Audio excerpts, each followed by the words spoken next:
When I was 7 years old, I saw my first public execution. But I thought my life in North Korea was normal. Thank you.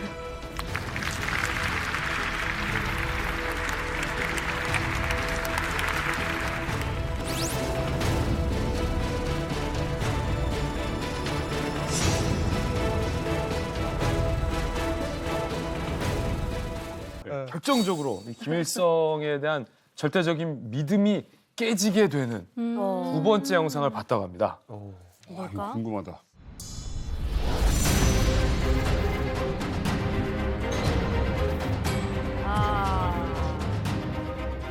조선민주주의민공화국 주석이신 위대한 수령 김일성 동지께서 급병으로 서거하셨다는 것을 온 나라 전체 인민들에게 알린다.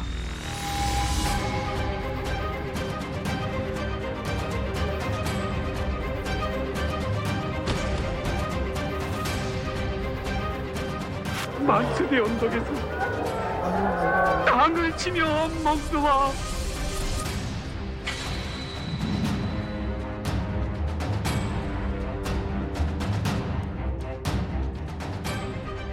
아마 북한에서 그때 김일성 사망을 듣고도 우리는 못 믿었을 거예요, 대부분. 그리고 김일성은 영원히 영생불멸할 거라고 생각했지. 인간이 아니니까, 신이니까 어떻게 죽어? 이렇게 된 거죠. 진짜 믿은 거. 진짜 믿었어요. 솔방울로 수류탄 만들고 무지개 다리를 건너다니며 일본 놈 까부시고 뭐 진짜 저는 7살까지 무지개 나도 건널 수 있는 줄 알았거든요. 네. 그랬는데 그분이 사망을 했잖아요. 그 전까지는 저는 진짜 김일성은 화장실도 안 가는 사람이라고 진짜 믿었었거든요. 근데 그 사망을 보면서 아 어쩌면 저 사람도 우리랑 같은 인간일 수 있겠구나라는 생각이 서서히 들면서 그게 저희 세뇌가 풀리는 그때 14살이었는데 세뇌가 풀리는 순간이었죠. 그러고 나서 바로 북한의 그 대하사가 시작이 좀 서서히 되기 시작하지 않습니까? 타 지역, 해산시는 그때 거지가 상대적으로 많지는 않았는데 타 지역에서 몰려든 사람들이 굉장히 역전을 많이 채웠거든요. 그래요. 네, 그래서 그때 죽어가는 모습을 보면서 그때 아 우리나라는 지상낙원이 아닌가 봐라는 생각을 하게 됐죠. 사실 이제 세상에 대한 인식이 이제 커지는 시기인데 그때 자신들이 신이라고 믿었던 사람이 이제 죽는 것을 목격하면서 사실은 지금까지 알고 있던 세상에 대한 어떤 의문과 이제 말하자면 이제 의심이 들기 시작하는 이제 그런 시기였다라고 하는 건데 자 이렇게 이제 두 번째 사건까지 이어지면서 서서히 이제 반동의 물이 들어가기 시작합니다. 자 그런데 이제 방아쇠가 당겨지는 순간이라는 게 있잖아요. 이제 결정적인 어떤 세 번째 영상. 그 세 번째 영상이 있어야지만 이제 오늘날 이제 7개의 이름을 가진 소녀가 이제 탄생을 하게 되는 건데 어떤 사건이 있었던 겁니까? 그 영상은 우리 일상이에요. 이것도 일상이고 데일리 라이프. 그러니까 지금은 탈북민들이 한국 드라마, 한류 드라마를 보고 많이 탈출을 하잖아요. 그렇죠. 저는 중드를 보고 탈출한 중국 드라마. 중국 드라마. 네. 제가 국경에서 살았잖아요. 그러다 보니까 중국 TV가 나와요. 채널이 잡혀요. 네. 그래서 너무 화려하잖아요. 지금 우리 이 일상인 거예요. 그래서 그때 헷갈렸죠. 아 저게 진짜일까? 아니면 저게 우리를 위한 세뇌를 시키기 위한 컨텐츠일까? 왜냐면 강 건너 보면 별로 아닌데. 그 강 건너에 있는 중국 그 마을보다도 그 산 너머에는 그 비하인드 그 산 너머에 어떤 세상이 펼쳐져 있을까? 그걸 학교에서도 맨날 응시를 했죠. 저 산 뒤에 뭐가 있을까? 그 산 뒤를 보고 싶었던 거예요. 근데 제 동생 같은 경우는 지금 중국 그 국경이 봉쇄되기 전까지는 상대적으로 국경 넘는 게 쉬웠어요. 그때는 쉬웠어요. 내 동생이 플레이그라운드가 중국이었어요. 제 어린 동생은 놀러 가는 거야? 놀러 갔어요. 그 전문 우리 엄마가 밀수를 하다 보니까 중국에 대방이 있어요. 중국 상인. 그래서 그 집이랑 뭐 또 이제 아들 귀엽게 잘했겠지. 그 집에 제 동생이랑 똑같은 나이에 아들이 있었고 그러다 보니까 이모, 굉장히 이모하고. 친했었죠. 그래서 저는 국경을 건너는 거에 대한 그런 두려움은 사실 없었어요. 사실 국경을 건넌다는 거는 대부분 99%의 탈북민에게는 목숨을 걸어야 되는 그런 여정이잖아요. 근데 정말 한 1%도 안 되는 우리 같은 사람들한테는 그냥 거의 피크닉 갔다 오듯이 그냥 건너갔다 온 거예요. 현서 씨가 얘기를 해서 해준 건데, 그러니까 이게 거기가 국경 경비대 삼촌들하고도 친한 네. 거죠. 우리 그 중대 다 친해서 제가 들어가서 아코디언도 가르쳐줬거든요. 그 삼촌들. 그래서 국경에 나왔을 때 그때 엄마한테는 이야기 안 했죠. 나 중국 가서 일주일만 딱 그 산 너머를 가서 보고 그리고 나는 북한을 들어와서 대학에 가야지. 그래서 그때 17살 예, 국경에 나가니까 되게 잘생긴 삼촌이 있었어요. 그 삼촌한테 제가 그랬죠. 나 중국 갔다 올 때니까 이거 잘 건네줘. 이랬더니 그 중국 대방이 그 밤에는 저녁엔 서 있어요. 중국 쪽에 밀수하러 나온 사람들 불러갖고 한 사람 아무나 있는 사람 불러갖고 얘 저기 누구 집에 갈 거니까 거기까지 잘 데려다줘. 이렇게 해서 그 보호를 받으면서 사실 제가 대방 집에 갔죠. 급이 다르다. 야, 여기까지 숨어 있고 이게 아니라. 그게 아니고. 아니 그러니까 결국은 장난처럼 넘었는데 지금 완전히 넘어버린 그래서 거예요. 그때 얼마나 제가 철이 없었냐면 보통 길을 떠날 때 뭐 여비라도 챙겨가야 되잖아. 저는 일존도 안 챙기고 빨간 구두를 신고 철이 없었죠. 빨간 구두를 신었다는 거는. 옷은 몇 벌이나 가지고요. 아니 근데 입은 옷 그게 하나예요. 그거에 주소를 하나 그 수첩에 메모장 주소 하나만 갖고 갔어요. 그게 중국 삼촌네 집 주소였거든요. 저는 요 주소면은 삼촌네 집만 찾아가면 되겠다. 그래서 그 중국 대방 집에 가서 딱 줬죠. 나 여기 데려다 주세요 했더니 그 사람이 눈이 휘둥그레서 너 여기가 어딘지 알아? 이러는 거예요. 삼촌네 집인데 했더니 중국 심양인 거예요. 거기가. 어머. 안쪽에 그 국경 지역에서 차 타고 들어가도 6시간, 7시간은 가야 되는 거리래요. 그럼요. 더 걸리면 더 걸려요. 여기를 어떻게 가나 이거지 그 사람이. 그래서 제가 난 데려다 주세요. 우리 삼촌이 돈을 줄 거예요. 이렇게. 네. 그렇게 해서 내 딸 아니라 다행이다. 그러니까. 그렇게 가서 심양에 들어갔어요. 근데 정말 신기했던 거는 그때는 17살이니까 먹는 게 제일 중요했던 거. 아이스크림. 다들 그런 경험 없나? 중국에 갔을 때 느꼈던 그 아이스크림 종류. 북한에는 한 가지밖에 없잖아. 얼음 버전. 맞아요. 근데 진짜 몇십 가지 아이스크림, 망고 맛부터 시작해서 딸기 맛. 천국이었어요. 저한테는 그 처음에 삼촌네 집에 들어 먹었던 게 먹었다가. 아이스크림이었어요. 와. 네, 그래서 세계. 진짜 그 아이스크림에 매료돼서 이 아이스크림을 평생 먹고 싶다라는 생각이 들면서 저는 그때 일주일이라고 생각했던 게 제 마음속에는 좀 더 오래 있고 싶었던 것 같아요. 그 아이스크림을 더 먹고 싶었고 그리고 중국에 와서 제일 놀랐던 거는 북한에서는 다 불법인, 다 금지가 됐던 거 있잖아요. 네. 그게 중국에서는 다 합법적인 거예요. 예를 들어서 진짜 중국 TV도 우리 몰래 진짜 이불 밑에서 봐야 했었고 한국 노래도 몰래 소리를 최대한 낮춰갖고 몰래 숨어서 들었잖아요. 이 모든 것들이 중국 삼촌네 집에 가니까 다 대낮에 할 수 있는 것들. 안 되던 것들. 네. 그때 알았죠. 우리 조선이 지상낙원이 아니라는 거. 네. 그러니까 이거는 경험 못 해본 사람들은 모르는 것 같아요. 아까 그 삼천 한 다리 건너 삼천이라 했잖아요. 근데 저는 그게 너무 와닿는 게 아무리 건너 삼천이라 해도요. 북한에서 중국에 아는 사람 한 명 있다는 거는 엄청난 자랑거리예요. 그렇죠. 그 집을 내가 갈 수 있다는 거는 이건 더 자랑거리예요. 근데 거기 가서 아이스크림 먹고 TV 보고 하니까 얼마나 좋았겠어요. 저는 네. 이제 딱 넘어가자마자 밥 먹었거든요. 근데 우리 밥 다 먹고 남았어요. 이밥이 하얀 쌀밥이 남았어. 근데 그거를 나는 식장에 다시 넣을 줄 알았어요. 그리고 국도 돼지고기 국인데 남았어요. 다시 넣을 줄 알았는데 그거 넣지 않고 게를 주더라고요. 근데 더 충격은요. 게가 그걸 안 먹는 거예요. 못 드시는 게가 그걸 안 먹는 거예요. 못 드시는 그래서 제가 그 장면 딱 보고 세상에 중국 게는 이렇구나. 이 인성이 평생의 서원이 우리 인민에게 이 밥에 돼지고기 국을 먹이겠다가 평생 서원이었는데 끝내 먼 이루고 저 세상을 가셨는데 중국은 개가 이루고 있구나 싶어서 이게 너무 근데도 먹기 싫어 이러고 있구나. 너무 충격이었어요 진짜.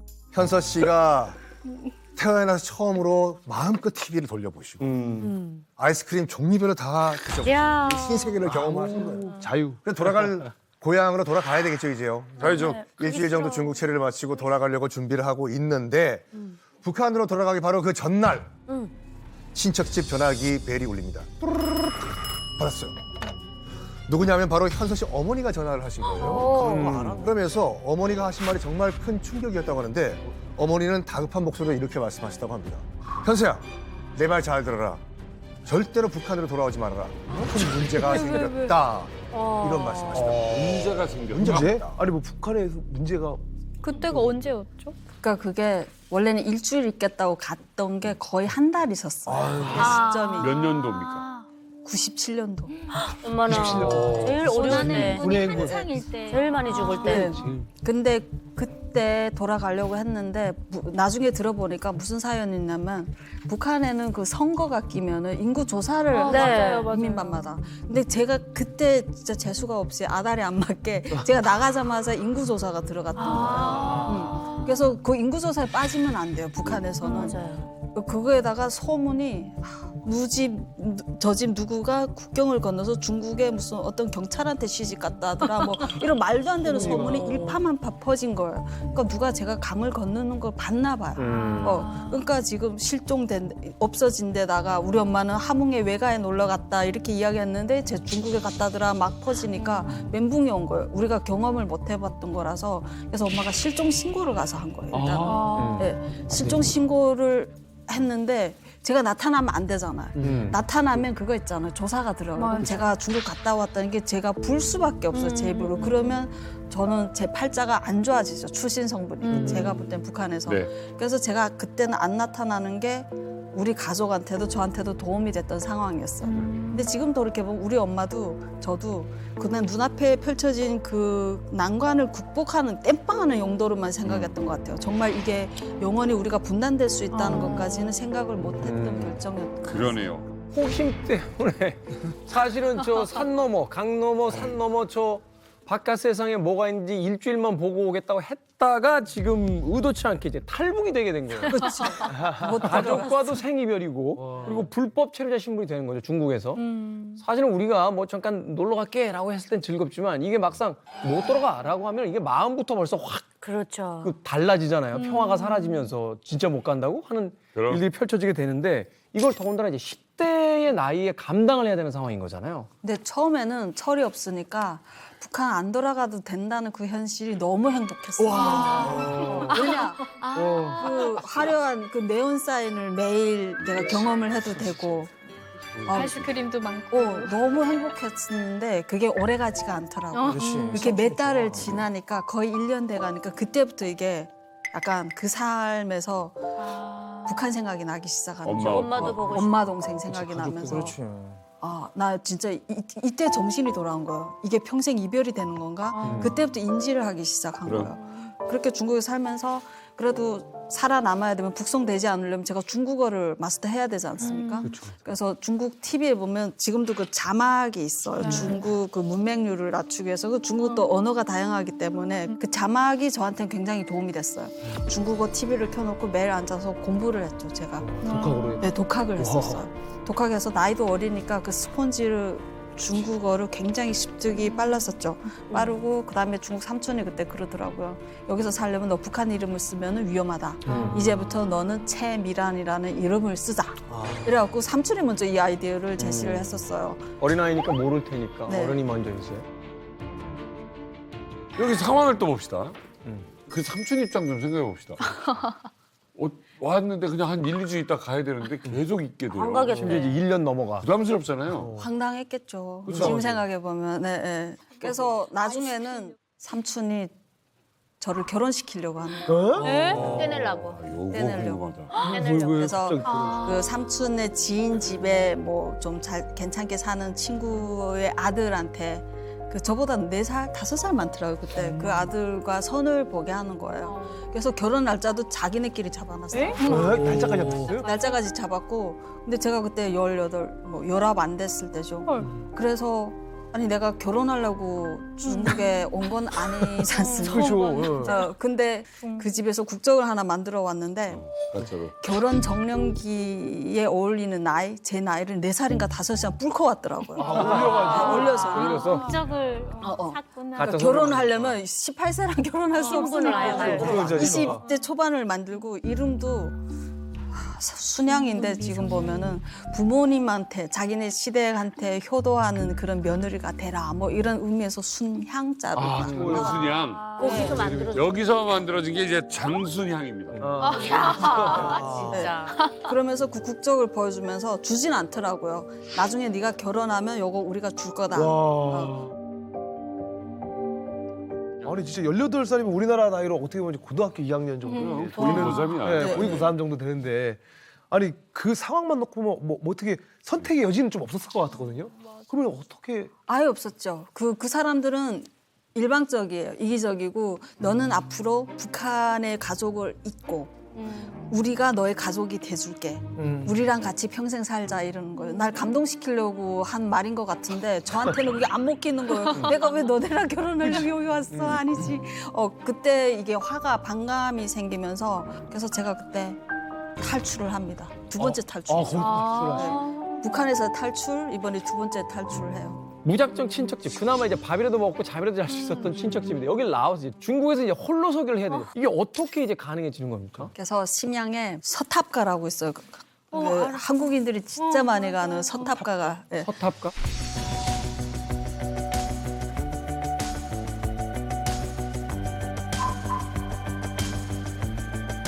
한국 사람들이 굉장히 많은 한국 동네에 그냥 거기를 택시 타고 갔어요. 제가 거기 가면은 언어가 되고 이게 취직하기가 쉬울 것 같아서 아는 사람이 있는 건 아니죠. 없어요. 이제부터는 혼자 맨땅에 헤딩이에요. 이렇게 갔는데 그 식당들에 보면 구인 광고가 그 창문에 이렇게 쫙 붙어 있더라고. 근데 거기 보니까 숙식 제공 이렇게 있더라고. 도전이죠. 최고죠. 집이 없는 저한테는. 그래서 그 식당에 들어가서 제가 일을 하게 됩니다. 근데 사실은 그때 지금 생각해 보면 지금 제 밥 한 끼밖에 안 되는 돈 40달러를 월 받으면서 아침 8시에 출근해서 저녁 10시 반인가 11시 늦게 퇴근을 하고 한 달에 한 번밖에 휴식이 없었어요. 식당에서. 그런데 그게 힘들지가 않았어. 너무 행복했어 그게. 나는 북한에서 경험 못 해본 세상인 거예요. 왜냐하면 북한에서는 남을 위해서 더 일해주고 그거에 대한 대가를 받는다는 자체가 없잖아요. 그럼 그건 불법이지. 현대판 지수가 되는 거죠. 그러면 총살감이죠. 그건. 그러다 보니까 중국에서 이게 너무 당연한 거잖아요. 그래서 내가 내 손으로 월급을 받았다는 그게 너무 행복한 거예요. 그래서 저는 그때 목표가 생겼어요. 뭐요? 나는 돈을 벌어서 브로커 비용을 마련해야 되겠다. 그건 알았구나. 들어봐. 그걸 마련해서 북한에 있는 가족을 찾아야 되겠다. 그게 내 최대의 목표가 됐고 그리고 내가 누렸던 유일한 사치는 월급 받는 그 매달 있잖아요. 월급 받은 날 되면 꼭 맥도날드에 갔어요. 친구들 그 식당 종업원들이랑 같이 맥도날드에 가서 그 햄버거 세트 있잖아요. 감자칩이랑 그걸 먹는 게 찐 자본주의를 생각이었어요. 잠깐만 3만 원 받는데 그거 너무 비싸잖아요. 아니 그 한 번은 땜빵 될 수 있는 한 달에 한 번 여러 가져야지. 한 번 정도는. 아니 근데 취직할 때 뭐 신분 같은 거 이렇게 알아보질 않나요? 그게 중국은 식당은 신분증이 필요하지가 않습니다. 회사는 신분증이 무조건 필요한데 그리고 제가 식당에 들어갈 때 나이가 어려 보여서 고등학생으로 인지했던 거예요. 식당 사장님이 그냥 너 알바하러 왔지 이러는데 네 이랬죠. 그래서 식당에서 일하면서도 짬 시간에 열심히 중국어 책을 공부를 해서 식당 사장님이 여자였는데 늘 그랬었어요. 너 이거 방학하고 너 집에 가려고 학교 가려고 그러지. 학교 가려고. 그러니까 제가 북한애라는 건 절대 몰랐죠. 그래서 그렇게 해서 제가 거기서 중국말을 실전으로 제가 익혔던 것 같아요. 이제 막 늘어나는 거예요. 자, 그래서 중국에서 이제 현서 씨가 사실은 신분 때문에 굉장히 불안해하면서 살아가던 거예요. 그런데 2001년 어느 날 갑자기 현서 씨에게 2명의 남자가 찾아옵니다. 알고 봤더니 중국 공안이었어요. 어머. 그러더니 현서 씨에게 니짜오 순향? 이라고 물어본 거예요. 현서 씨에게 순향이라고 물어보더니 그대로 끌고 간 겁니다. 어머나. 경찰서로 끌고 간 거죠. 경찰서요? 예, 현서 씨에게 절체절명의 위기가 닥치게 됩니다. 아니 그러니까 지금 중국어도 잘하고 이제 좀 몇 년 지난 것 같아요. 여유도 생겼어요. 뭐 자기 이제 중국어가 되는 사람인데 어떻게 알고 공안이 시작한 이거 별 오만 가지 생각이 다 들었겠죠? I don't know. 지금까지도 저는 그 답을 몰라요. 누가 신고를 했더라고요. 나중에 보니까. 아는 사람이야. 네, 근데 그게 누군지 모르겠어요. 식당 손님 아닐까요? 그래서 찍소리 못하 따라 나갔죠. 근데 그 차 뒷좌석에 저를 태우고 경찰이 양 옆에 탔는데 그때 달리는 차 안에서 뛰어내리고 싶었어요. 그래서 주위를 돌려다 보니까 제가 뛰어내릴 수 있는 상황이 아니잖아요. 위험하니. 그때 포기를 했고 나 이렇게 북한을 들어가면 이제 나는 총살인가? 그다음 나 때문에 우리 가족은 어떻게 되는 건가? 진짜 제가 할 수 있는 유일한 게 한 가지밖에 없더라고요. 기도를 했어요. 기도는 이건 뭐 간증은 아닌데 세상의 모든 신한테 기도를 했어요. 세상의 모든 신한테 해본 적도 제발 없어. 처음이에요.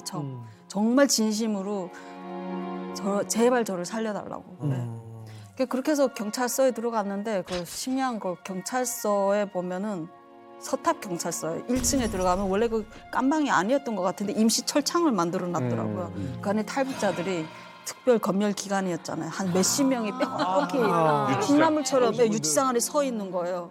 그래서 나도 저기 곧 들어가겠구나 했는데 저를 데리고 2층 그 대회의실로 올라가는 거예요.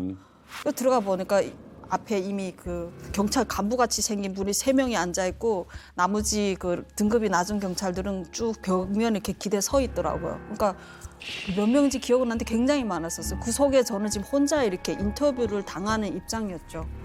굉장히 정말 떨렸는데 너무 떨려서 제 심장이 막 이렇게 막 아우죠. 튀어나올 것 같은 거예요. 그 소리가. 근데 저 사람들이 내 심장 소리 들으면 안 되는데 내가 떨고 있다는 걸 알면 안 되는데 예, 정말 최대한 그 진짜 가슴을 누르면서 연기를 했죠. 아유. 긴장하지 않은 척. 그래서 그때 그 사람들이 주민등록증 번호를 불러봐 이러는 거예요.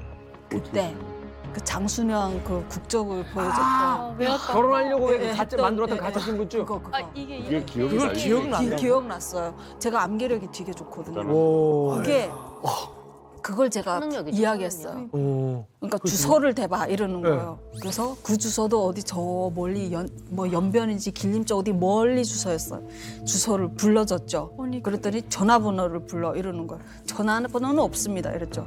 야, 요즘 집에 전화번호 없는 집이 어디 있어 이러는 거예요. 그래서 우리 부모님이 돈 벌려고 다 한국에 가서 집에 지금 사람이 비어서 전화가 없습니다. 이랬죠. 통화를 하면 안 되니까. 대박이다. 네. 그래서 그렇게 거짓말을 했는데 이게 먹혔던 이유는 요즘 같으면 안 먹혀요. 중국이 전산화 시스템이 되기 다 돼 있죠. 전이에요. 맞아요. 그때는 안 돼. 요즘은 그때 컴퓨터에 맞아요. 주민등록번호 타이핑만 하면 그냥 끝나요. 이게 없지, 게임 오버지. 없죠. 그때는 없었던 시점이었어요. 그래서 이 사람들이 지금 나를 테스트하는구나. 제가 그때 알았어요. 이게 뭔가 확실한 증거는 없구나. 네. 그래서 나한테 신문을 갖고 오더라고요. 중국 신문. 중국 신문. 중국 신문. 이렇게 기사 한 꼭지를 주면서 이거 읽으라고 그러더라고요. 그래서 제가 읽었어요. 잘 읽지.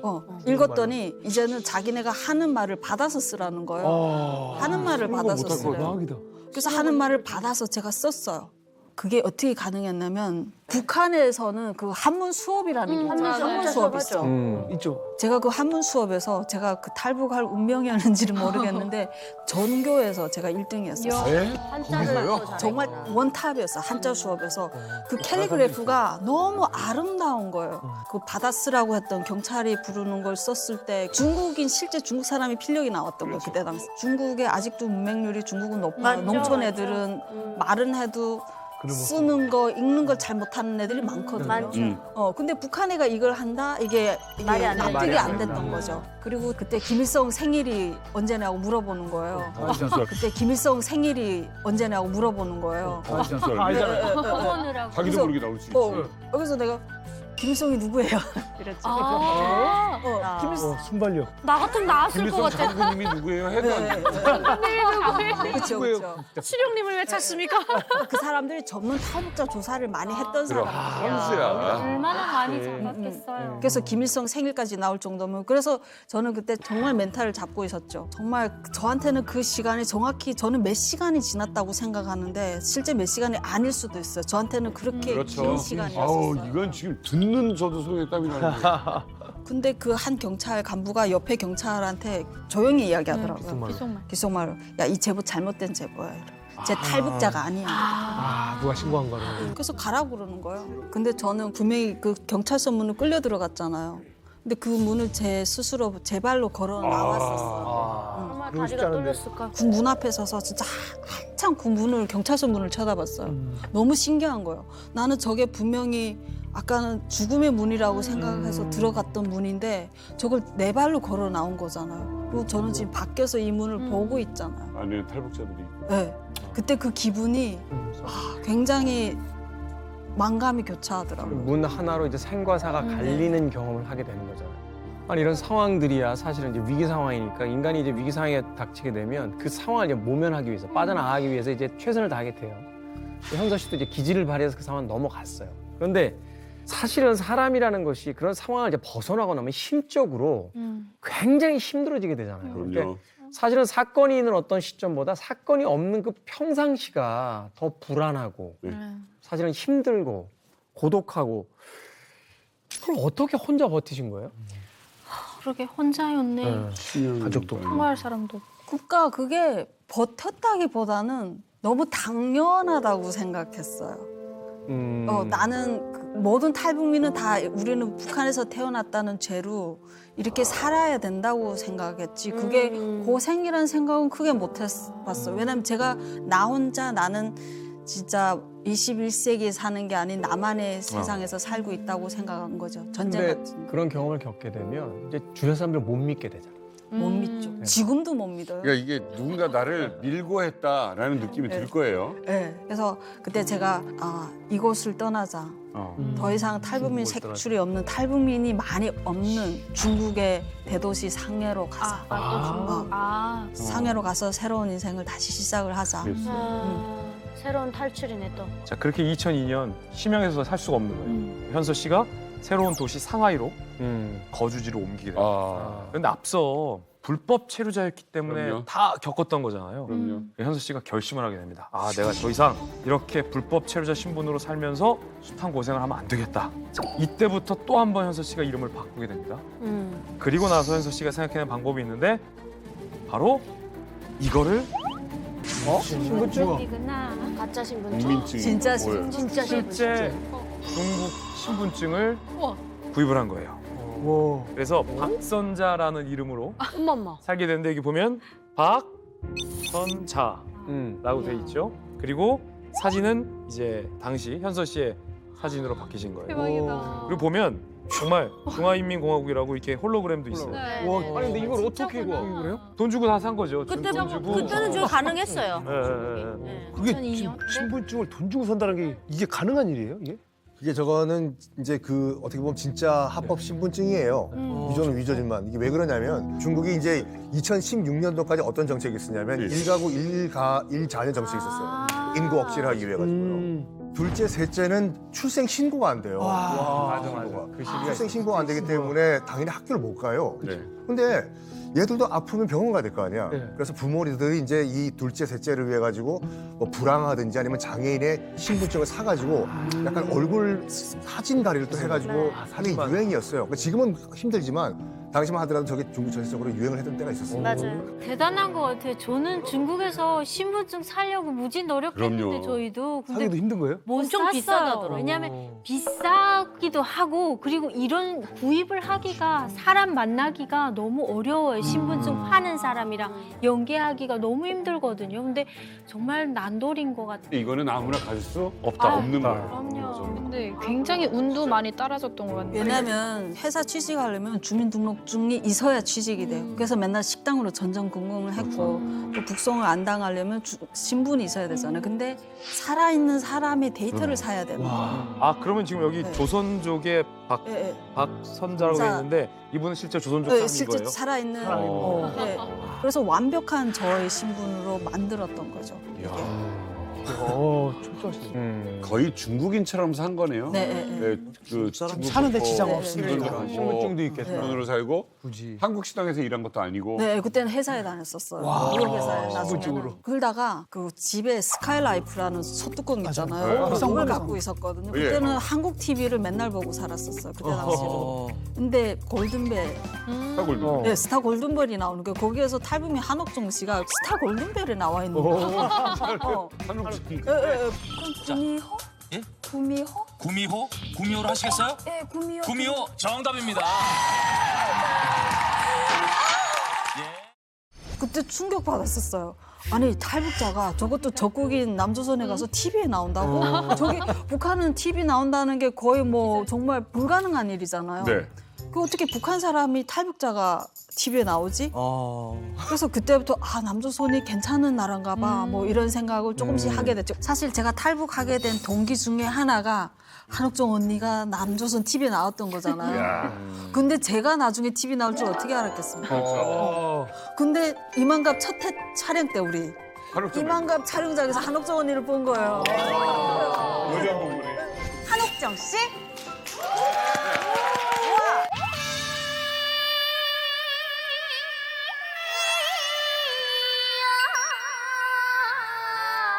연예인을 봤죠. 신기하다. 저희 우상이었죠. 그 언니부터 언니 나 상했을 때 언니를 봤어. 막 이렇게. 맞아요. 그 지금도 유일하게 친하게 지내는 언니가 됐어요. 아, 역시 열심히 하죠. 예, 그래도. 야, 그런데 현서 씨의 이 탈북의 결정적인 역할을 한 건 다른 분이 있다고 합니다. 어허. 아, 누군지 한번 유추 한번 해보세요. 시진핑? 시진핑? 갑자기? 나는 감동 제가 막 받았어. 급이 올라갑니다, 갑자기. 이런 경우는 딱 하나밖에 없어. 뭐요? 남자. 남자. 나갔는데 그 자리에 너무 멋진 남자가 앉아 있는 거예요. 저는 그때 태어나서 처음이자 마지막이에요. 지금까지 딱 한 번 경험했는데 사람한테서 후광이 비친다는 걸 그때 처음으로 경험을 했었어요. 근데 그때 상해를 여행 왔던 한국 오빠였는데 한국 오빠. 너무 잘생겼는 거예요. 그래서 그 오빠랑 우리가 식당에서 4-5시간을 이야기했는데 진짜 1시간 맞잡이로 시간이 그냥 삭제된 거예요. 새벽 5시에 눈이 딱 떼어지는 거예요. 오늘 아침 그 사람이 비행기 타고 가는 날인데 뭐 11시 비행기라고 들었던 기억이 나는 거예요. 근데 이렇게 보내고 나면 평생 못 볼 사람인데 후회를 할 것 같은 거예요. 가기 전에 그래도 밥 한 끼라도 먹고 헤어져야 되겠다. 전화를 했어요. 조식을 같이 하고 공항으로 가면 안 될까요? 했더니 된대. 그래서 아침밥을 같이 먹었어. 먹고 그 사람은 공항 가는 일정이었죠. 그러면 그 사람은 북에서 온 사람으로 알아요? 아니면? 아니 몰랐어요. 와, 중국 전혀 몰랐어요. 네네. 중국 조선족으로 알고 있었고. 네. 그래서 아침 밥 먹다가 제가 이야기했죠. 오빠 혹시 한국 가는 거 며칠 더 딜레이하면 안 될까요? 안 될 거 알면서도 그냥 던져봤어요. 근데 일행이 있었던가 봐요. 전화를 돌리더니 아 자기 며칠 더 머무를 수 있대. 대박. 오, 완전 놀랐어요. 이거 사랑인데? 그래서 그게 인연이 돼서 그 사람이 저보러 상해를 자주 이후에 왔었거든요. 그러다 보니까 long distance relationship을 했죠, 우리가. 장거리 연애를 하게 네, 장거리 연애를 했죠. 그래서 아 나는 이 사람의 고향인 서울로 가자. 그러면 내가 결혼할 수 있지 않을까 착각을 한 거야 혼자서. 근데 그 사랑의 힘이 굉장히 컸던 것 같아요. 이걸 다 커버할 정도로 가고 한번 용기를 내보자. 아 그러면 나는 한국 비자를 받아서 가자. 근데 비자가 안 나오잖아요. 문제는 그때 지금은 모르겠는데 그때 당시는 한국 비자 받으려면 정말 한국에서 누가 초청을 하거나 아니면 제가 중국에 재산이 있어야 돼요. 중국에서 한국 오기 쉽지 않아요. 돈 액수 찍어줘야 돼. 네, 부동산 소유한 게 있어야 비자가 나오죠. 근데 어떻게 들어갈까? 그게 이제 문제였지 않습니까? 그렇죠. 근데 세계 지도를 딱 보고 있던 현서 씨가 딱 바닥을 치면서 바로 이거다! 라고 결심을 한 것이 있습니다. 자, 한국으로 들어가기 위한 루트를 이렇게 짠 거예요.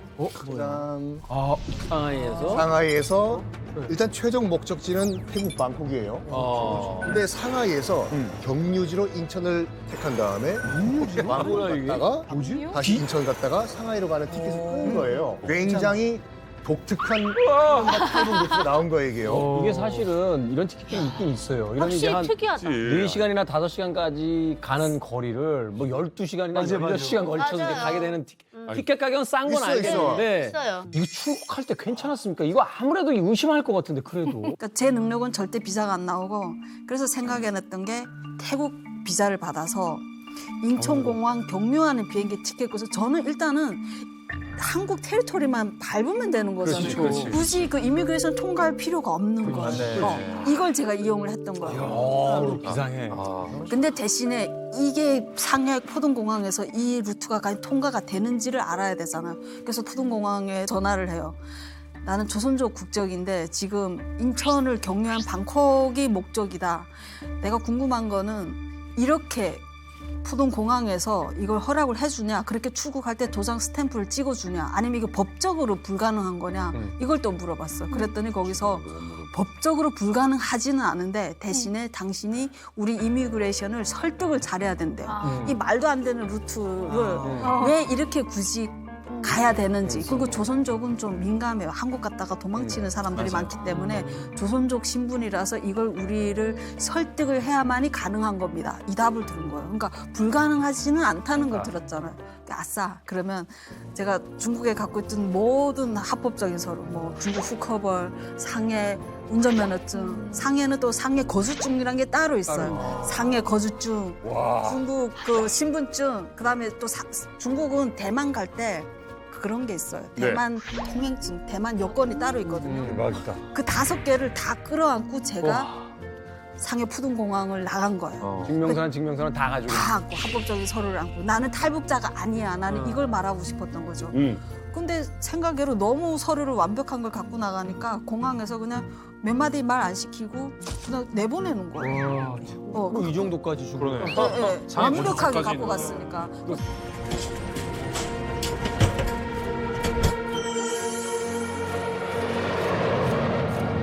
그렇게 해서 제가 한국에 들어와서 진짜 자수란 걸 해봐야 알죠. 그것도 경험이 없다 보니까.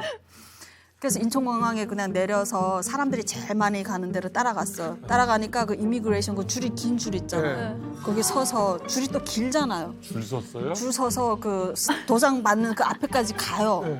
그러면 저 공화국에서 왔습니다 이야기하면은 거기 줄 선 사람들이 저를 다 동물원의 원숭이처럼 쳐다볼 것 같아요. 그 긴장해서 또 다시 맨 뒤로 또 가. 또 맨 뒤로 갔다. 이걸 로테이션을 몇 번 하다 보니까 이게 답이 안 나오는 거예요. 그래서 눈 주위를 보니까 출입국 관리 사무소로 가고 거기 들어가서 조선민주주의인민공화국에서 왔습니다. 딱 그 용어로. 딱 그렇게 해서. 그랬더니 이게 그 아저씨 공항 직원이 그분이 나오셔서 대한민국으로 오시느라고 수고하셨습니다. 바로 응대를. 그러면서 여기 앉아서 기다리시면 저희가 국정원 직원을 모시고 오겠습니다. 이러더라고요. 2008년도. 2008년도. 네, 제가 2008년 1월 4일에 한국에 도착했어요. 그런데 보세요. 단 2시간 만에 한국까지 무사히 도착을 했잖아요. 그래서 조선공화국에서 왔습니다. 한국으로 귀화하고 싶습니다라고 밝혔고 순탄하게 아주 빨리 한국 땅을 밟은 것처럼 보였는데 공항 출입국 관리 사무소에서 예상치 못한 큰 난관이 지금부터 현서 씨에게 펼쳐진다고 합니다. 난관? 자, 국정원 직원이 왔는데 아니 다 왔잖아요. 이제. 그러니까 끝난 거 아니에요? 뭐라고 물어봤습니까? 그러니까 그때 알았어. 공항에는 상주하는 국정원 직원이 또 따로 있더라고요. 상주 국정원 직원과 공항 관계자 이렇게 모두 3명이 나온 거예요. 양복 입은 남자들이 3명이 나오더니 이렇게 휴대용 레이저인가 봐. 되게 작아요. 그래 갖고 제가 갖고 온 서류들을 다 레이저로 스캔을 하더라고요. 다 보더니 자기네끼리 그 눈치를 이런 눈치. 다 진짜잖아. 진짜. 이게 위조면은 이해가 되는데 너무 원본을 다 진짜 서류를 갖고 온 거예요. 탈북민인 걸 안 믿었구나. 네. 그러니까 이게 눈치가 야 탈북자 아니야 이거였죠. 그러니까 그 사람은 제가 중국 조선족이 한국 국적을 취득하기 위해서 탈북자 신분을 위장해서 들어온 그 사람은 한적도 많이 오고. 네. 그러네. 안 믿었구나. 그런 사람도 있구나. 네. 너무 완벽해서. 그 오해를 받고 나서 그 사람들이 처음에는 친절하게 이야기하더라고. 이제라도 현서 씨가 중국 사람이 맞다고 인정을 하면 우리가 그 어떤 법적인 문제를 안 삼고 상해로 가는 다음 비행기에 정말 고스란히 모셔다 드리겠습니다 이러는 거예요. 근데 내가 죽어도 탈북자라고 우기면 우리 조사기관에서 조사하고 현서 씨 진짜 신분이 들통났을 때 어떻게 되시는 거 알죠? 정확히 딱 이래요. 그게 뭐냐면 제가 중국 사람이랑 게 들통이 나면은 외국인 감옥에 일단 먼저 보내줘요. 그러면 거기에서 지내다가 중국 감옥으로 진짜 추방이 되거든요. 그러면 제가 중국인이면 상관없어요. 중국 감옥 보내줘도. 그런데 그때 조사를 할 거잖아요. 거기서 조사를 하다 보면 제 진짜 신분이 들통이 나죠. 그러면 그때 진짜 저는 북송이 되는 거예요. 이건 심각한 문제인 거예요. 저는 지금 이거 웃으면 이렇게 말할 수 있지만 그때는 정말 하늘이 무너지는 것 같았어요. 큰일 났어요 이제. 그래서 제가 중국에서 10몇 년 동안 살면서 저는 북한 사람이 아닙니다 하고 그렇게 외쳐도 믿어주는 사람이 없었잖아요. 근데 지금 진짜 죽을 힘을 다해서 나 탈북자 이러는데 독방이라고 있잖아요. 국정원 들어가면 제가 할 수 있었던 게 위성으로 북한 지도를 내려다본다고 들었거든요. 그래서 북한의 군부대, 우리 아빠가 옮겨 다녔던 군부대 지도를 제가 손으로 그렸어요. 여기는 뭐 중대장실, 뭐 심지어 여기는 어디 화장실까지도 그리고 여기는 주방까지도 그리고 그걸 다 디테일하게 그렸어요. 내가 할 수 있는 게 그밖에 없더라고요.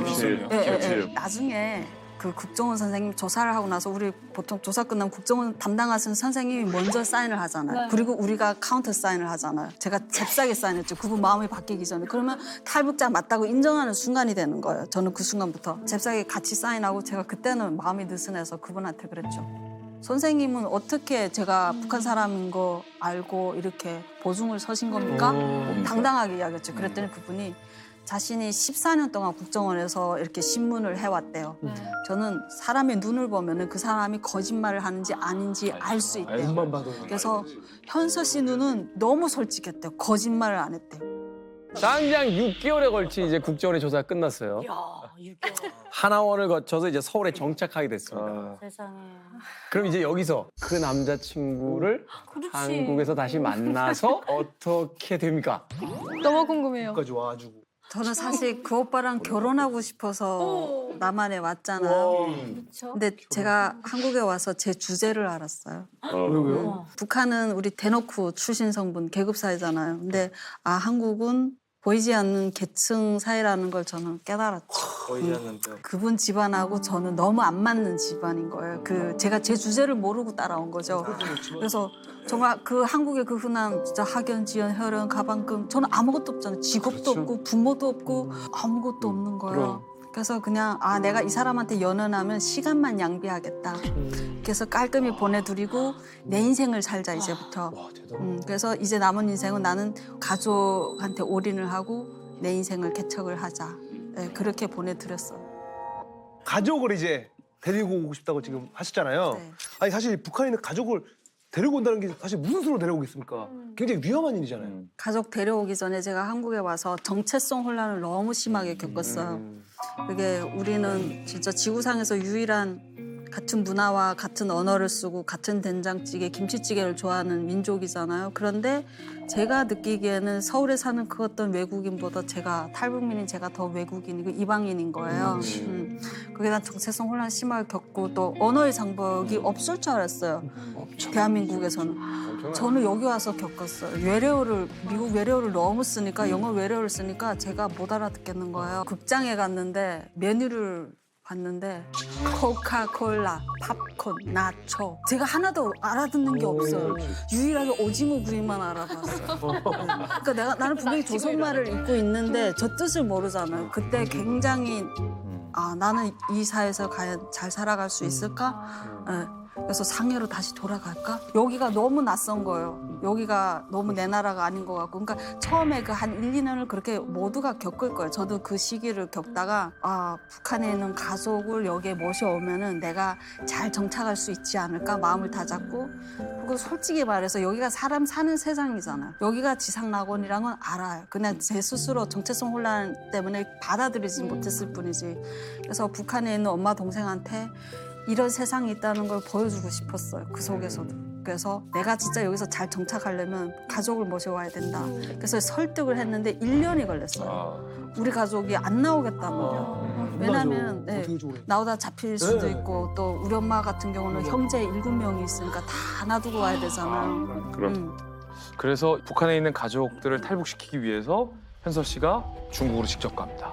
그래서 해산시 코앞인 중국 장백현까지 현서 씨가 들어가게 되는 거예요. 계획은 이랬어요. 현서 씨가 워낙 중국어를 잘하니까 일단 쿤밍 지역까지는 현서 씨가 직접 중국어로 가이드를 해서 직접 가족들을 데리고 저 쿤밍까지 데리고 온다. 그리고 쿤밍에서부터 중국을 벗어나 제3국을 갈 때는 이 브로커를 써서 가족들을 안전하게 탈북시킨다. 다행히 현서 씨가 상해에서 일했을 때 상해은행에 저축해놓은 돈이 있었대요. 그래서 그 돈으로 가족들의 탈북 비용을 대면 되겠다라는 계산까지 마친 채로 중국으로 가게 된 거죠. 이제 내 가족을 만나자. 어디로 갑니까? 제가 11년 전에 탈북했던 강을 건넜던 그곳으로 다시 들어가요. 제가 탈출했던 그곳으로 지금 국경에서 밤에 기다리고 있는 거죠. 기다리는데 가족이 건너왔었어요. 새까만 밤에 건너왔는데 우리는 얼마나 반가워요. 11년 만에 얼굴 봤는데 정말 부둥켜 안고 싶은데 그걸 못했었어요. 왜냐하면 중국 변방 부대한테 노출이 되면 안 되니까 최대한 우리는 거길 빨리 빠져나가야 되니까. 그래서 거기서 호텔로 옮겼다가 그때가 중국이 60돌 되는 국경절인가? 그런 날이었어요. 굉장히 대대적으로 검문을 해요. 그러니까 제가 굉장히 운이 안 좋게 그 60돌에 꺾이는 해에 딱 걸린 거예요. 그러니까 이미 길에 그냥 경찰, 군인들이 쭉 깔린 거예요. 국경에. 제가 시기를 너무 잘못 잡고 들어갔던 거죠, 그때. 그래서 일단은 이 지역을 빨리 벗어나야 되겠다는 생각이 들어서 그 2층짜리 버스, 장백현에서 심양으로 가는 장거리 2층 버스 티켓을 샀어요. 그래서 빨리 심양으로 떠나자. 그 버스 출발해서 저는 그 지역을 너무 잘 알지 않습니까, 사실은. 검문소는 1시간 후에 있거든요, 그 검문소가. 근데 버스 출발해서 가다가 제가 어쩌면 이제는 이 북한 땅이 내가 마지막으로 오는 곳이겠구나. 가족까지 다 뽑으니까 더 이상 제가 올 일이 없잖아요. 그래서 카메라로 북한 사진을 담고 있었어, 동영상으로. 이거 내가 찍었던 거. 현서 씨가 직접 찍은 영상이죠, 이게. 버스 안에서. 네, 버스 안에서. 해상인민 학교잖아. 대박. 지금 해산이에요? 강 건너가? 네, 네.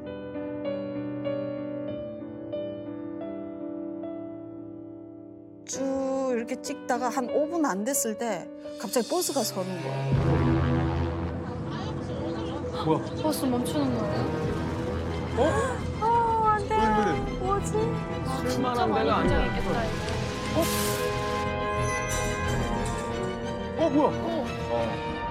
왜 이래? 자, 버스에서 현서 씨가 이 향수에 젖어서 마지막이 될지 모르는 고향의 모습을 찍고 있었는데 버스가 출발한 지 5분 만에 버스가 갑자기 멈춰선 겁니다. 그리고 나서 갑자기 총을 맨 군인들이 버스에 오릅니다. 승객들 얼굴 하나하나를 뜯어보기 시작하는 거예요. 뭔가 좀 불길한 예감이 현서 씨에게 든 거죠. 때마침 중국 건국 60주년 기념일을 맞았던 터라 평소보다 경비가 삼엄했던 겁니다. 그래서 제가 창밖을 내다봤죠. 버스가 설 도로가 아닌데 여기가 보니까 그건 경찰이 아니고 중국 변방 군인들이 외지로 나가는 도로를 군용 지프로 다 차단을 했더라고요. 차단을 하고 임시 검문에 들어간 거예요. 이게 군용 차들이 여러 대 있고 군인들이 무기 들고 쫙 서 있고 한 명이 버스에 탄 거예요. 이렇게 무장을 하고 총을 메고 올라와서 개개인당 눈을 맞춰요. 약간 느낌이 쎄하면 거기 가서 조사를 하려고 했던 것 같아요. 엄마랑 동생이 문제네. 근데 문제는 그때 제가 깨달았어요. 그 버스에 승객 몇십 명이 있었는데 다 아줌마인 거예요.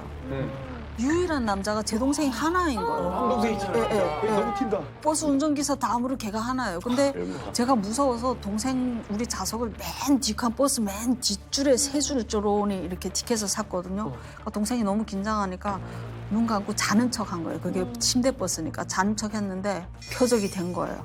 제가 느끼잖아요. 그 군인이 다른 데도 안 봐요. 딱 제 동생만 응시해서 보면서 저 버스 앞에서부터 한 발자국 한 발자국 한 발자국 들어오는데 사람이 너무 긴장함이 있잖아요. 뇌가 안 돌아가요, 제가. 네. 뇌가 안 돌아가고 몸이 얼어버려요. 맞아요. 그러니까 내가 그 순간에 뭔가를 해야 하는데 뭘 해야 될지 모르겠는 거예요. 나 어떡하지? 이거 어떻게 모면하지? 아이디어가 안 떠오르는 거예요. 너무 그냥 멘탈이 나간 거예요, 제가. 군인이 거의 제 앞으로 온 거예요. 그래서 순간 그냥 모르겠다. 뭐라도 해야 되겠다. 그래서 그 2층에서 훅 뛰어내렸어요. 뛰어내니까 군인 앞에 제가 뚝 떨어졌거든요. 뚝 뛰어내리면서 제가 보니까 제 손에 카메라가 있는 거예요. 그래서 그걸 갖다가 군인 얼굴에 갖다가 대고 막 셔터를 눌렀죠. 엄청 눌렀어요. 동생한테 집중돼 있는 그걸 나 쪽으로 시선을 끄게 하려고. 놀랬겠는데. 그렇게 찍고 밖에 있는 그 군용 지프차 그걸 막 찍었어요. 그때 군인이 소리를 치면서 버럭 화를 내는 거야. 중국말로 야 너 이런 상황에서 사진 찍는 거 불법인 거 몰라 이러는 거야. 중국말로 웃으면서 너 화내지 마. 부여성치라 부여성치라. 내가 몰라서 그랬잖아. 이러면서 내가 삭제하면 되지. 이것 봐 삭제 하면 다 삭제를 했어요. 그러면 온몸으로 제가 진짜 연기를 쇼를 한 거예요. 그때. 너무 하니까 내가 너무 오버 리액션을 하니까 그 군인이 저보다 좀 몇 살 어려 보였어요. 그때 당시. 걔가 오히려 긴장한 거, 얼굴이 빨개지는 거예요. 내가 오버리액션 하니까 왜냐면 그 주위에 그 승객들이 다 우리를 쳐다보는 거야. 우리 둘을 다 쳐다보는 거야. 그 군인이 오히려 멋쓰게진 거야. 그러더니 걔가 나 빨리 다 삭제하더니 휙 돌아서 나가는 거예요. 네. 그래서 군인이 그때 버스에서 내리고 나서 그 문이 닫히잖아요. 버스 문이 쫙 닫히는데 그때 안도했죠. 문이 또 닫혔잖아요. 아 그러네. 문이 닫혔잖아요.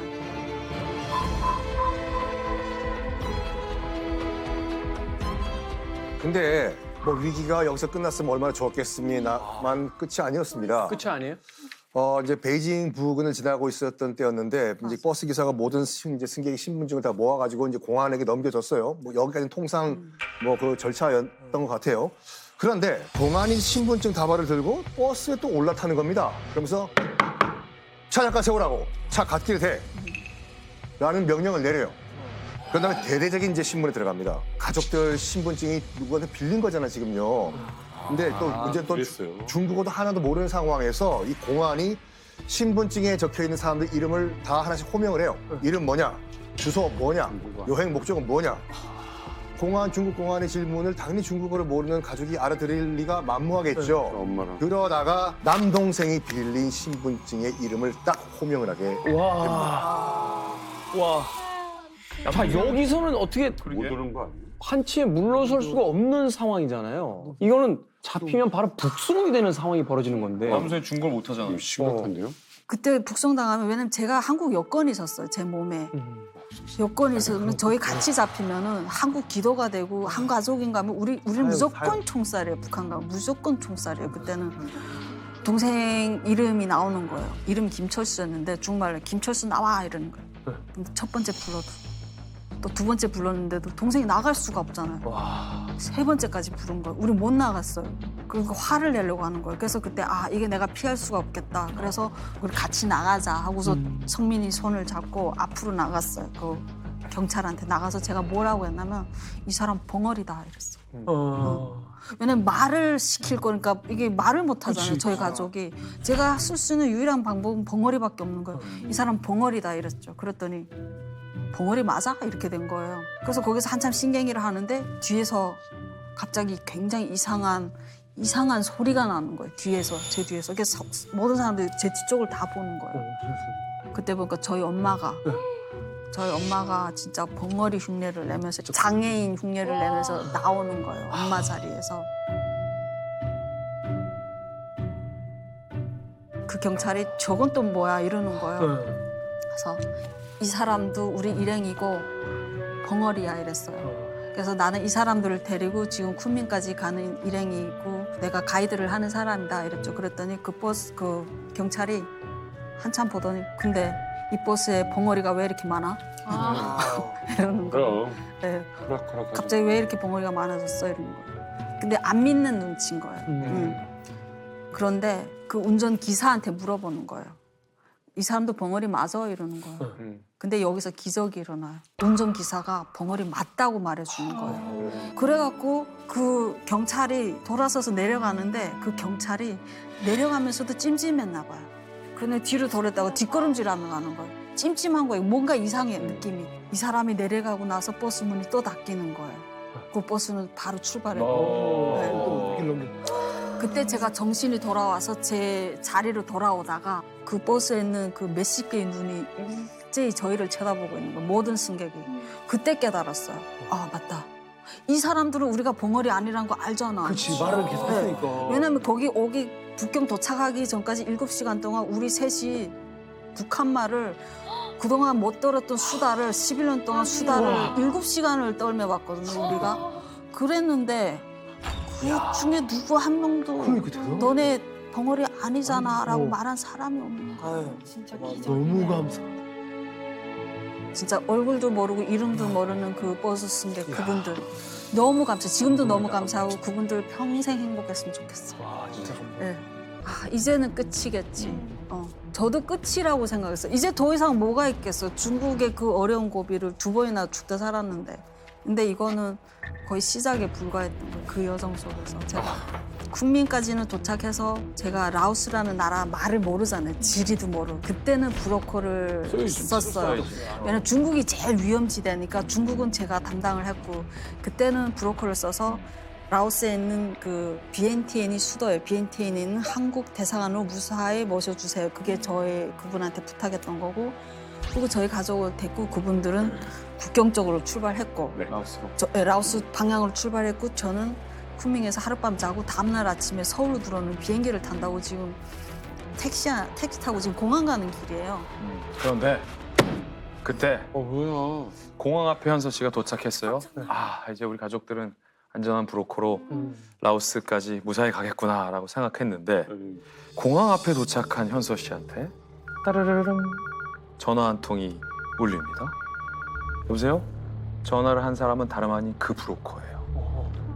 무슨 일이죠? 브로커가 전한 소식은 그야말로 청천벽력과도 같은 소식을 얘기합니다. 분명 브로커가 라오스에 잘 도착했다라고 얘기를 했었거든요. 그래서 절차대로 잘 한국행을 밟을 줄 알았는데 라오스에 도착했다던 가족들이 검문소에서 경찰에 체포됐다라는 소식을 브로커가 전달해 준 거예요. 그런데 더 기가 막힌 건 브로커의 그 다음 말이에요. 지금 내가 할 수 있는 일 아무것도 없어요. 나 몰라라 했던 거죠. 그래서 현서 씨는 비행기를 탈 수가 없었겠죠? 현서 씨 그래서 어떻게 했나요? 그래서 택시를 돌렸어요. 라오스 국경으로 가주세요. 택시 기사한테. 제가 그때 처음 그랬잖아요. 사람이 고도의 스트레스를 받으면 이 몸이 이 살점이 순간에 아파오더라고요. 뼈도 아프고 다 아파요. 진짜 몽둥이로 맨날 며칠 맞은 느낌이에요. 제가 택시 뒷자리에 앉았는데 몸이 그냥 땅으로 쫙 밑에서 누가 끌어당기는 것 같아요. 그래서 아 이제는 내가 한국 못 들어가고 이게 이수 한 달이면 걸릴 거라고 생각했던 이게 굉장히 오랜 시간이 걸리겠구나. 라오스 국경에 들어갈 때 아 나는 우리 가족이 어디 잡혔는지도 모르잖아요.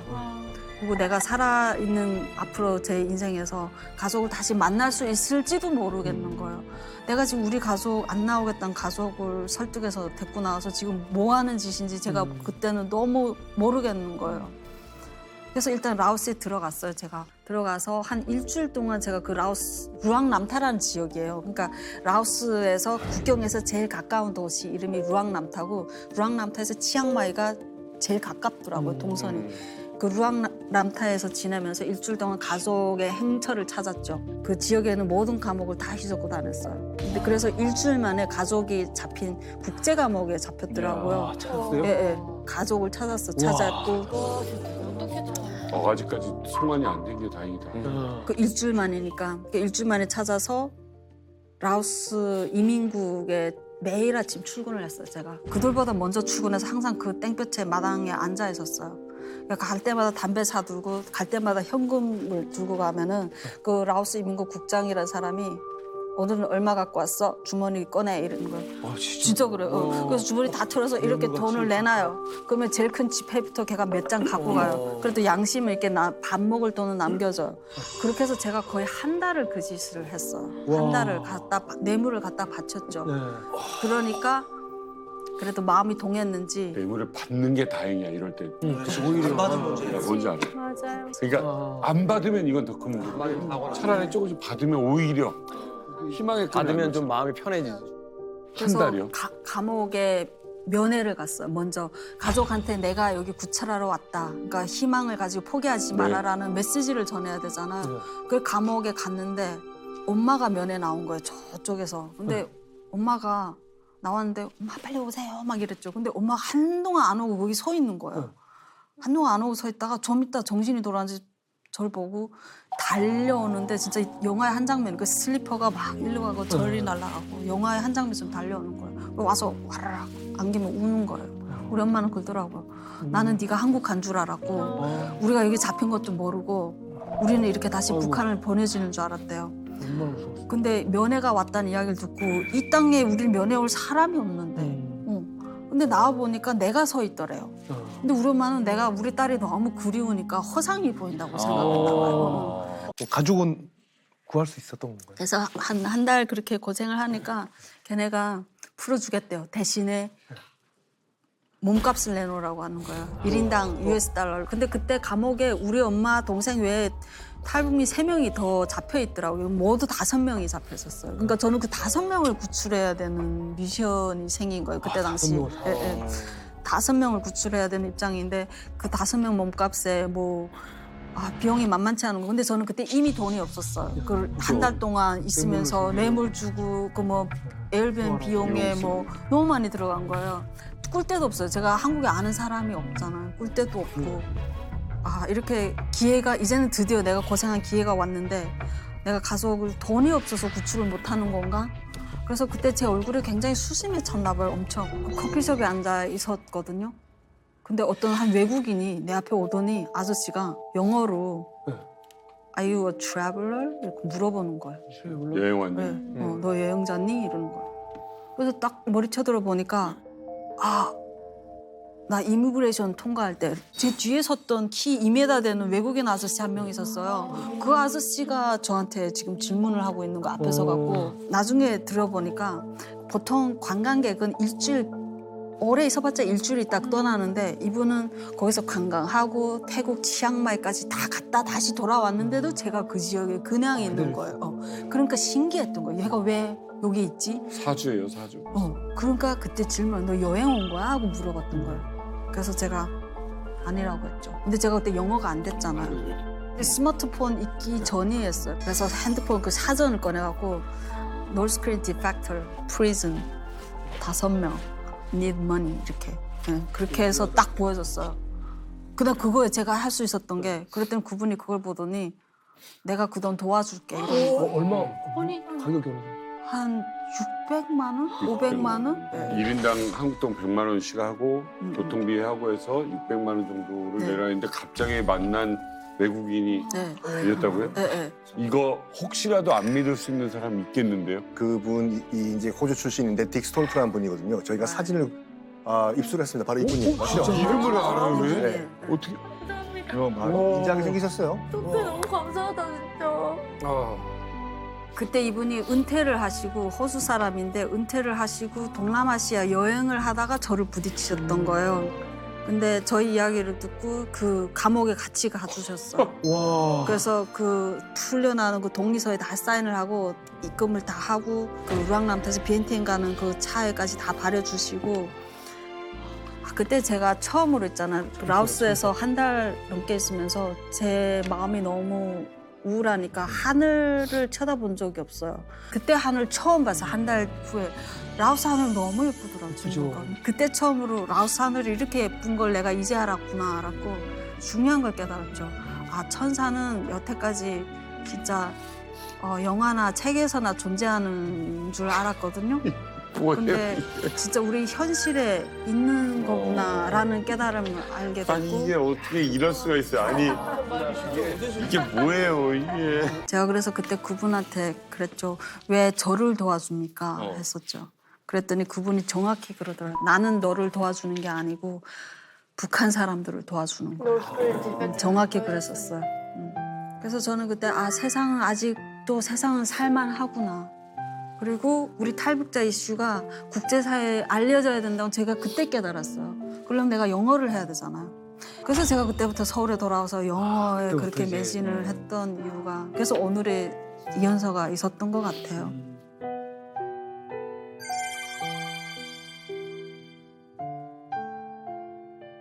그렇게 대한민국에서 7번째 이름을 얻게 된 현서 씨. 사랑하는 가족들과 함께 한국 땅에서 정말 희망찬 생활만이 남았죠. 학교에서 열심히 공부하고 있던 현서 씨에게 뜻밖의 제안이 날라옵니다. 바로 어떤 제안이었죠? 네, 2013년 테드 강연 무대에 서달라고 미국에 있는 테드의 그 메인 무대에 서달라고 본사에서 초청 인버테이션이 왔던 거예요. 와. 아니, 테드가 저도 어디서 좀 들어본 것 같긴 한데 뭐 하는 테드는 아주 굉장히 유명한 이제 강연 시리즈죠. 그러니까 미국의 한 비영리 단체가 운영하는 건데요. 세계적인 지식인들을 초청을 해서 그 강연을 하는 겁니다. 그래서 그 모토가 뭐냐면 Ideas worth spreading. 여기저기 확산시킬 만한 가치가 있는 생각들이라고 해서요. 여기 나온 사람들 보게 되면 뭐 빌 클린턴, 뭐 스티븐 호킹, 엘고 뭐 이런 것들이고 예술가들, 뭐 건축가들 굉장히 다양한 분야. 그러니까 자기 분야에서 탁월한 업적을 낸 사람들 또는 굉장히 혁신적이고 뭐 혁명적인 아이디어를 낸 사람들 이런 사람들을 불러다가 그 아이디어를 들어보는 거죠. 흥미로운 게 뭐냐면은 물론 연사도 훌륭하신 분이에요. 거기 올라서 연설하시는 분도 훌륭하신 분인데 방청객들이 거물급이에요. 더 유명해요. 이게 어떤 구조냐면 방청객들이 거물급 VIP들이 앉아가지고 우리 한번 감동시켜봐 이 시스템이거든요. 2013년도 같은 경우에는 티켓이 그 당시 7,000달러니까 약 1,000만 원 가까이 되는 돈이었어요. 7,000달러.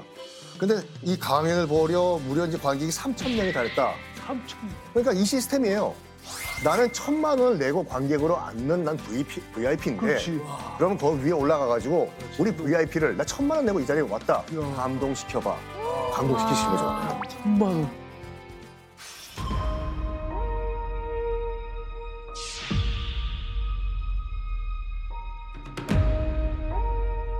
When I was young, I thought my country was the best on the planet. And I grew up singing a song called Nothing to Envy. But one day in 1995, my mom brought home a letter from a Caucasus sister. It read, "We haven't eaten for the past week. We are lying on the floor together, and our bodies are so weak. We are waiting to die." I was so shocked. This was the first time I heard that people in my country were suffering.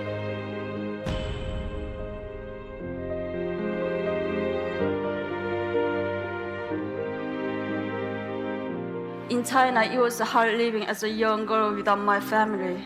Since North Korean refugees are considered in China as illegal migrants, I was living in a constant fear that my identity could be rebuilt and I'd be repatriated to a horrible fate back in North Korea. Why are you helping me? I'm not helping you, he said. I'm helping North Korean people. The kind strange symbolized new hope for me and the North Korean people when we needed it most.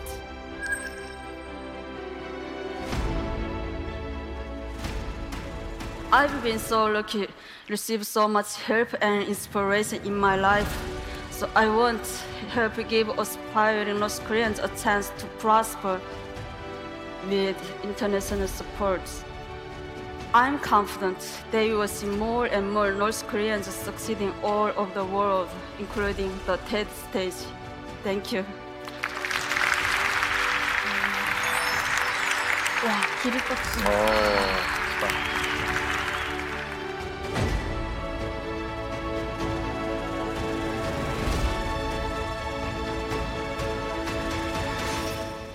와, 너무 대단한데 이게 사실 이게 3,000명 앞에서 한국말도 아니고 중국말도 아니고 영어로 영어 배운 지 얼마 안 됐어요. 얼마 안 되고 가지고 저 때가 대학교 2학년 때인가 그러니까 이런 이제 한 2년 배운 거예요. 예. 정말 3일 동안 다 외워서 올라갔는데 진짜 떨어지겠다. 조선속담에 쥐구멍이라도 있으면 들어가고 싶다는 게 딱 그건 거예요. 제가 진짜 구멍을 찾았어요. 지금 정말 도망치고 싶은 거예요. 왜냐하면 올라갔다가 진짜 입도 뻥긋 못하고 거기 서 있으면 국제적으로 망신을 당하는 거잖아요. 제가 카메라 다 있는데 그러니까 용기가 안 생기는 거예요. 그래서 얼떨결에 떠밀려서 제 순서돼서 무대에 섰는데 벌써 조명이 저한테 오고 관중석은 시커매요. 그냥 영화의 한 장면. 다 이러고 있을 거 아니야. 너 뭔데? 그때 제가 기도를 했어. 하나님, 지금 저의 목소리가 아닌 2,500만의 북한 주민의 목소리가 되게 도와주세요. 미국인들에게 전달이 잘 되도록 도와주세요 했는데 제가 대시라는 that 그거 하나만 빼고 그 외운 거 그대로 제가 다 이야기했더라고요. 관계대명사 하나 빼고. 네. 제가 발음은 안 좋았어도 미국인들이 다 이해를 했던 거예요. 그래서 테드가 그 기립박수가 잘 안 나온대요. 근데 제가 그 기립박수를 오랫동안 받았어요. 그때 당시.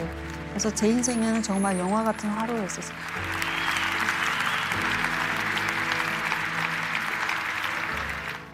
현서 씨의 역사는 지금부터 또 시작이 됩니다.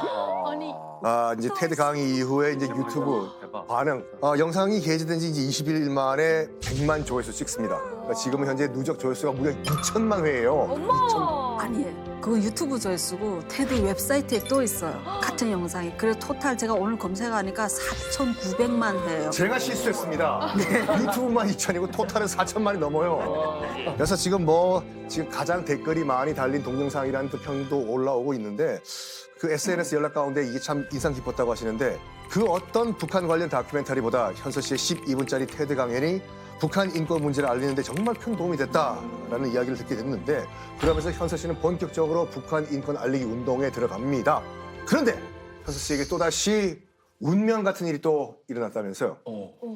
테드가 끝나고 그때 정말 많은 사람들이 그 현장에서 미국인들이잖아요. 미국에서 했으니까 I'm so proud of 이러는 그 사람들이 그 사람이 미국인이었어서 우리 미국인이 자랑스러워 이러는 걸 내가 no sorry 그 사람은 미국인 아니야 호주 사람이야 제가 그때 그랬었어요. 그래서 그때 당시 현대판 영웅이 누구냐 이랬던 거죠. 네. 찾아야지 또. 현대판 영웅이 누구냐 호주 방송에서 기사를 써요. 이분을 찾습니다. 광고를 내요. 그러니까 제가 기억하는 건 이름밖에 모르는 거예요. 이런 분을 찾습니다. 광고를 냈더니 그때 당시 페이스북 그 DM을 통해서 정말 많은 분들이 우리 아빠인 것 같다. 우리 삼촌인 것 같다. 누구 것 같다. 다 와요. 전 세계적으로 이게. 사진 보내주세요 하면 사진 다 보내요. 근데 이게 외국인들 그때 당시 내 눈에는 외국인 얼굴이 비슷해요. 그러니까 그 사진 많이 보면 이 사람이 저 사람이 막 헷갈리는 거예요. 너무 헷갈려서 이분이 그동안 나이 먹어서 아파서 살이 빠졌나? 혼자 이분이 맞다고 설득을 스스로 하는 거예요. 그런데 부가 이건 아닌 것 같아. 그러다가 어느 날 이분이 먼저 저를 찾아요. 그렇지. 이분이 이 테드 영상이 하도 유명해지다 보니까 제가 낸 뉴스를 본 건 아니고 이분을 찾는다는 광고 뉴스를 본 건 아니고 인터넷에 조그만 배너가 있는데 My Escape from North Korea라는 그 테드 강연이 뜬 거예요. 그래서 나 몇 년 전에 노스코리아 레이리를 도와줬었는데 그 기억이 났던 거예요. 제 기억이 나서 그걸 딱 클릭했는데 첫 화면에 제가 그냥 펑 튀어나왔잖아요. 와 진짜 영광 같다. 야, 이게 그냥 우연히 겹쳐서 결국 이제 애타게 찾던 은희를 찾게 된 건데 당시에요. 이 호주의 한 뉴스 프로그램에서 이 현서 씨가 이 빛과 재회할 수 있도록 만남을 주선을 했었다고 합니다. 당시 생방송으로 중계가 됐다는데 두 사람의 만남 제가 그 당시 영상 또 영상 있어요? 대박이다. 생방송으로.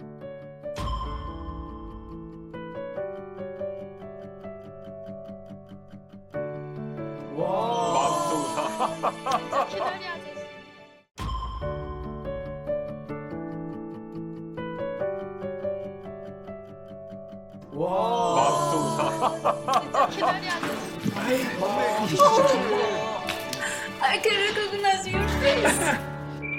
이거 진짜 눈물 난다. 할아버지 너무 신다. 야, 이 내가 진짜 있었다. Got a famous person sitting next to me. Can't explain the feeling, can't explain with any words, but yeah, it was really amazing. 야, 그때는 영어를 못했는데 이제 대화가 되잖아요. 당신 때문에 영어를 배웠다고 얘기할 수 있겠네. 야. He said, I'm not the hero, but Going a little bit too far. I said, this is a really hero, the modern hero. 영웅 맞아요. 와 근데 얼굴이 진짜. The small hand, but sometimes that small hand reaches out to many other hands. 와. And that's just great. You sort of think, okay, good stuff.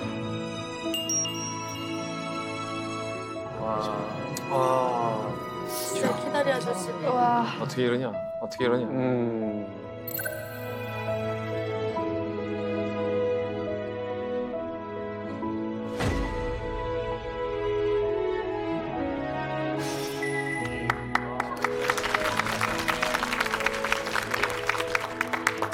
모든 오늘 이 이야기 7개 이름을 가진 저 소녀의 이야기는 저분이 아니었으면 진짜. 이야기가 못 나와요. 절망에 빠진 아시안 여인한테 갑자기 다가와서 처음 봤는데 그 많은 돈을 지불해. 제가 그 신문을 냈던 호주 언론사에 연락을 했어요. 그분을 찾았다. 저한테 이메일이 왔다. 예, 그분이 저를 먼저 찾았다. 그랬더니 그 SBS라고 거기 국영방송이더라고요. 거기도 그 SBS 인사이트라는 유명한 생방송에서 현서 씨 초대하고 싶다 해서 갔죠.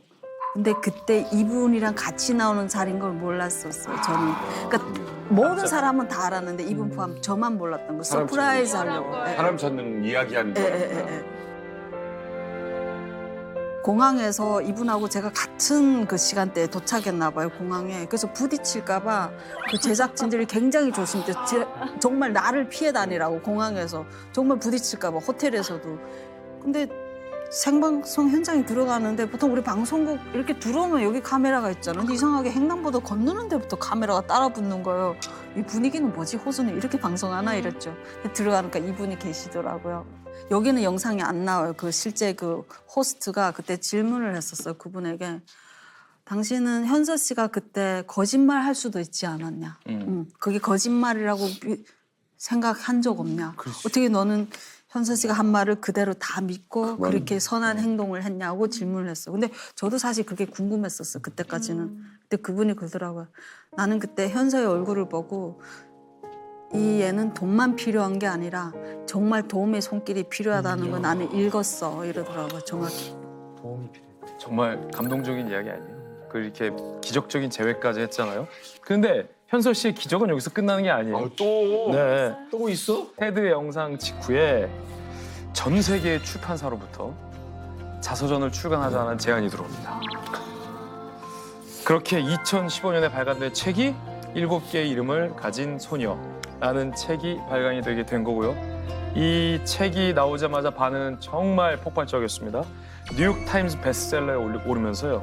미국, 유럽, 호주, 뉴질랜드, 인도, 멕시코 등등등 전 세계에서 이 책이 히트하게 됩니다. 그러면서 현서 씨가 이 국가들을 다 누비게 됩니다. 전 세계를 누비면서 이제 북한의 실상과 또 인권에 대해서 많게 강연할 때는 한 달에 10번 이상 강연을 할 정도로 굉장히 유명해진 거죠. What's going on in this country? I think it's a disgrace. The memo was sent to... Okay, thank you very much. We have a very special group of people with us today. These are escapees from North Korea. Mr. President, my name is Hansa Lee, and I'm the author of The Girl with the Seven Names.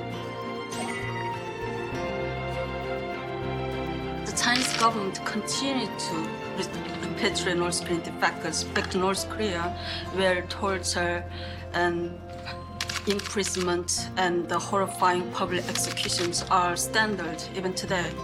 Mr. President, please help us to stop the repatriations from China and give North Korean people the freedom that they deserve. What we do, and those are amazing stories, and I want to thank you all for being here. It's my honor to have you here. Thank you.